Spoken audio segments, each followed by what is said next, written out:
ভিডিঅ'টো হৈছে উৰুকাৰ পিছদিনাখন মানে দুমাহীৰ দিনাখনৰ আৰু সময়ৰ অভাৱৰ কাৰণে ভিডিঅ'টো আপলোড দিয়াত অকণমান দেৰি হ'ল। এতিয়া আমি সকলোৱে ৰাইজে এনেকৈ লগে ভাগে এয়া গাঁৱৰ মেজিটো জ্বলাবলৈ গৈ আছোঁ।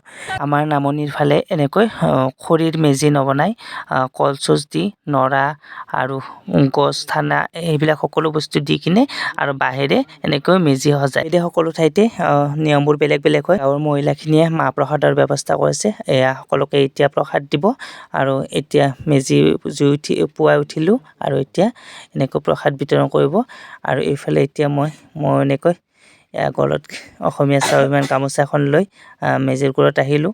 সকলোকে লগ পালোঁ। এনেকৈ সঁচাকৈ আমাৰ অসমীয়া পৰম্পৰাবিলাক কিমান ভাল লগা নহয় জানো। বন্ধু বান্ধৱীসকল, জুবিন দা অবিহনে এইবাৰৰ বিহুটো বহুত উৰুঙা লাগিছে। আগৰ দৰে উৎসাহ উদ্দীপনা এই মানুহবিলাকৰ নোহোৱা হ'ল।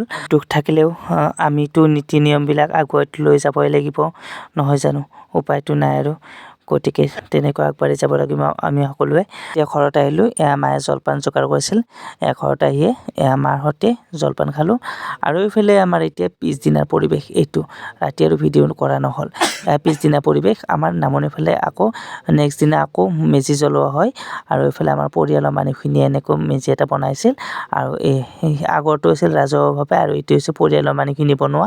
যিটো খুৰাহঁতে বনাইছিল আৰু এতিয়া আমি পৰিয়ালৰ সকলোখিনি লগ লাগি এনেকৈ মেজি জুই সেক ল'লোঁ আৰু এতিয়া প্ৰায় ৰ'দ আহিলে আৰু এতিয়া আমি সকলোৱে এনেকৈ ঘৰে ঘৰে যাম আৰু সকলোৱে চাহ পানী এনেকৈ খোৱাৰ নিয়ম আছে যিহেতুকে চাহ পানী খাবলৈ যাম আৰু এইফালে ল'ৰাকেইটা গোটেই খুৰাহঁতৰ ঘৰত আহিলোঁ। সিহঁতে এনেকৈ চাহ বনাইছিল, সকলোৱে সিহঁতৰ ঘৰতে চাহ খালোঁ এনেকৈ আৰু এইফালে মই চাহ তাহ খাই উঠিয়ে ডাইৰেক্ট বাহঁতৰ ঘৰত গ'লোঁ। বাহঁতৰ ঘৰত আহিলোঁ। এইফালে বায়ে কিবা কিবি বনাই আছে, মোক চাহ দিলে আৰু চাহ দি তাই এনেকৈ ভাত বনাই আছে। যিহেতুকে ঘৰ বনাই আছে তেনেকৈ অলপমান ঠেক হৈছে বাৰু জেগাবিলাক।